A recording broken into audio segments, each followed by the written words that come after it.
Hi guys! It's a beautiful day once again and welcome back to Dexter's World channel. What we're gonna do today is to harvest some of the Azolla and then we will feed this to our African lovebirds. And then you will also note that we already have the new tarp for our second circular tank. And this tarp is just tailored fit for the frame that we have actually fabricated. And it's good to make the frame first and then order your tarp so that you can really have the correct dimension of your fish pond. And you will see that the dimension of this is actually 11 feet by 11 feet. So this is quite big.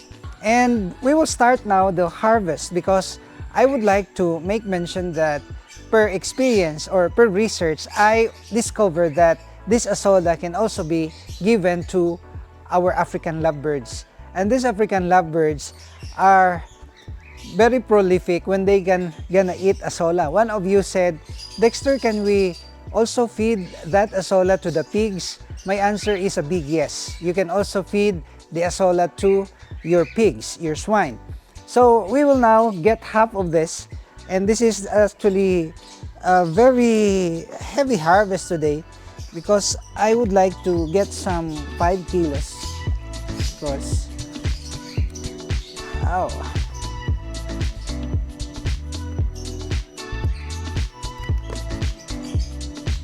And this is very fresh from the water.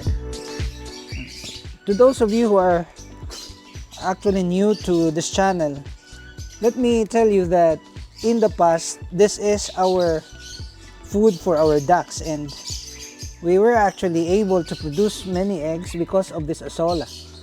But when you start giving this Azolla to your ducks, of course you will not stop it, especially abruptly, because they will look for this and they will stop laying eggs when they are stressed looking for this favorite food.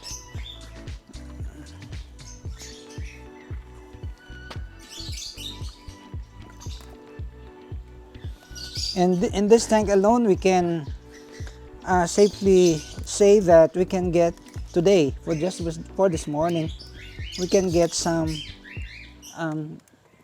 2 to 3 kilos fresh Azolla. And in the farm, we already have this very big tank that we can be certain that in the next couple of months we will zero the expenses, meaning that we will not anymore spend money for the food. And the alternative of this is actually duckweeds, but I can say that this is far more better than duckweeds. I don't know with your experience, but in my experience, Azolla is really far more better than duckweeds. Wow, so I have this at least 2 to 3 kilos. It's heavy actually. And we will feed some of this to our African lovebirds. You know, our African lovebirds are also eating fresh vegetables like the moringa and this water spinach. And from time to time, I of course give some dewormer to our African lovebirds because it's essential as well. So the dewormer that we give is actually the dewormer for chickens with lesser dosage, of course. So you can just use the dewormer for chickens for our birds. But if you have extra budget, of course, you can also feed or use the dewormer that's really intended for the birds, and that's quite safe. So because the instruction there, and that's intended really for the birds. But in my case, I deworm the birds with the dewormers of the chickens. So we will feed now our African lovebirds with this Azolla. Ta-da! Very delicious viand. Wow, these birds can really enjoy this food. So before I'll get in, I will appropriate some amount of this Azolla for them. Wow.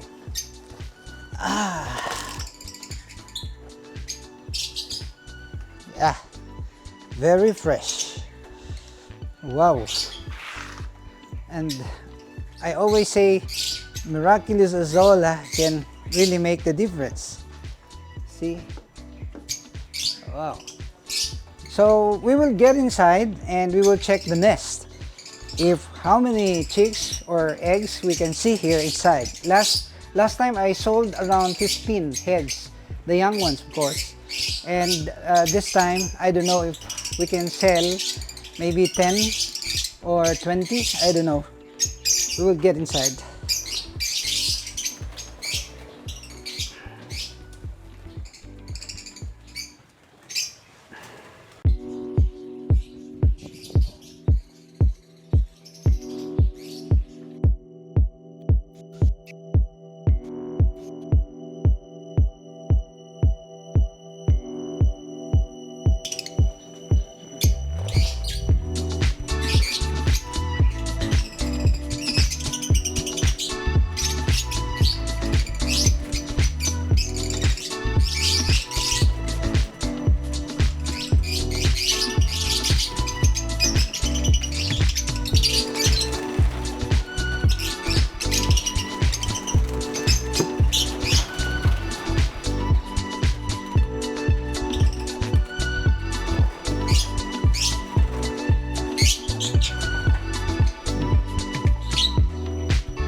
You know, this baby is learning to fly. It's very young, but he was actually driven out from the box because the attitude of this African lovebirds is when they feel that the chicks are already complete with wings, they're forcing the babies out of the box without realizing that the wings are just so weak. So this is the instinct of the birds. They want their babies to really become independent from them. And this is the result now. And this is also one of the things that we have to consider, because when they're gonna be forcing out the babies of the boxes, forcing out of the boxes, then you should also be careful about the ants, because the ants might attack the babies. So this is a lucrative business. You will see here that there are so many eggs, and today's season is the laying of the eggs time, and we can spot many of the boxes that have also these babies, but most of the boxes are containing eggs, and these eggs are about to hatch maybe 2 or 3 weeks from now. Actually, the incubation period of this African lovebird is just 14 to 16 days, and then of course they will not hatch all at once. They have actually different schedule of hatching. The eggs that were laid first will become hatched first, and the eggs that were laid later will also hatch later.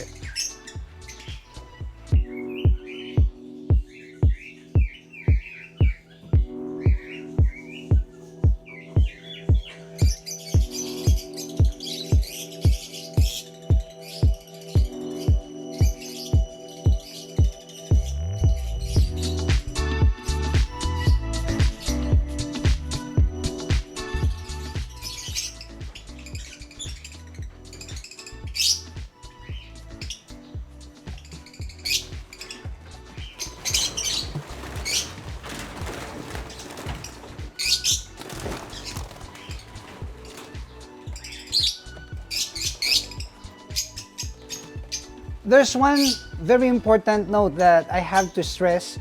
Do not touch the eggs of the African lovebirds. Really do not touch it, because when you're gonna touch them, that will give them a signal of being disturbed. They will feel disturbed, and once they feel disturbed, they will not, incubate the eggs anymore. So that's a taboo, and especially also when the babies are featherless.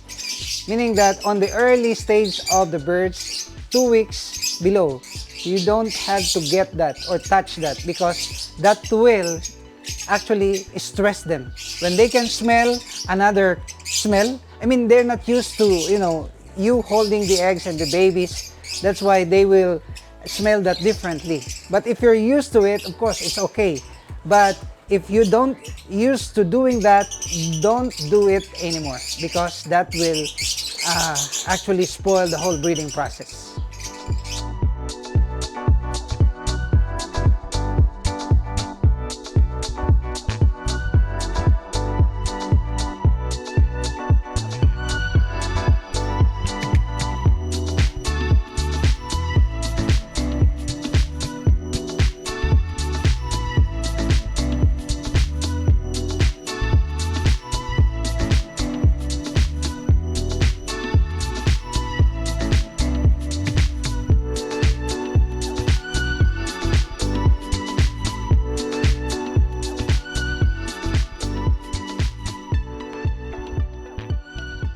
You know, in farming, if you can just get the trick of this Azolla, it will solve the problem about the budget for the feeds or the food. So it will lessen your farm inputs and you will maximize your harvest. So this is one of the contributions that I will make. And please, if you have, please, I just say please, if you have somebody or you have known someone, your relatives, friends, that's doing farming, please share this video, because I would like to encourage people around the world that the farm inputs are already sold by means of producing more of this Azolla.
It's feeding time to our catfish, breeder catfish, and we are feeding them with this Azolla as well.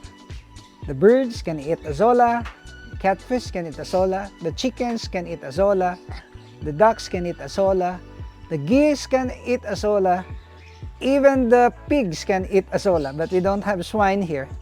So they are actually the gold for the farmers. And mind you, 2, 3, 4 years from now, this farm gonna be one of the biggest farm of catfish, birds, chickens, even goats that we can produce here in our locality. So just stick to this channel and share our videos, share this to our friends, because I'm giving this for free. And if you will just follow strictly what we said here, or what I said here, you will not go wrong, because these techniques that we have revealed on this channel is actually the true techniques, the real and genuine techniques, and this revelation is given for free. That's why I beg you, please share this video to your friends who are into farming.